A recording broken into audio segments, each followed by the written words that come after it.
ऐसे और वीडियोस के लिए मेरे चैनल को सब्सक्राइब करें। 3, 2, 1, start.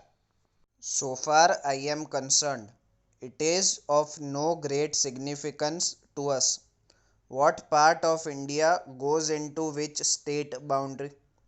We must of course decide which course is more desirable, but in the ultimate analysis it does not make much difference from the government's point of view where one little part goes.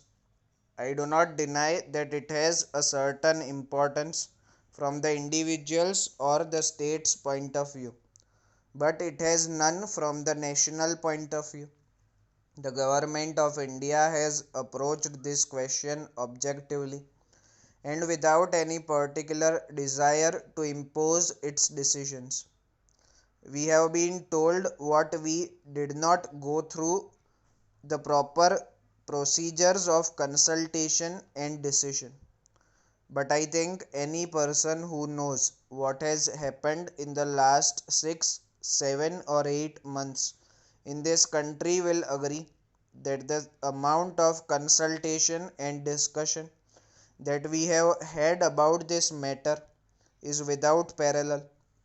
In fact, many people say that we overdid this. It would have been much simpler if we had not tried to consult hundreds of thousands of persons in this process and thereby perhaps added to the confusion. However, it is a fact that this question has aroused people. But I want this House, in the first place, to look at this question in proper perspective, lest we should get lost in the passions of the moment.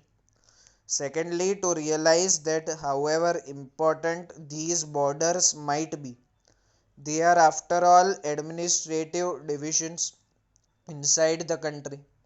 And thirdly, to remember that whatever we may decide today, nobody prevents us from making any variation subsequently. Nobody wants to change things every day. At the same time, nothing is final in the sense that it cannot be changed in the future.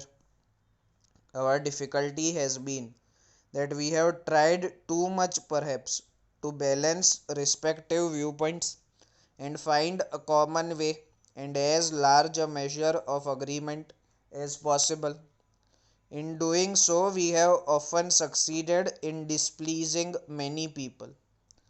Yet I would beg of you to remember that in this very complicated business, which has affected the whole of India, by far the greater part of India has accepted, broadly speaking, the proposals that have been made.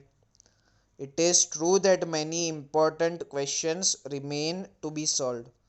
Among them, perhaps the one that has been talked about most is the question of Bombay and Maharashtra. Let us realize that even if some decision which we dislike is made, it does not make a great lot of difference. A mistake made in a restricted sphere can be corrected later, whereas a blunder cannot be corrected.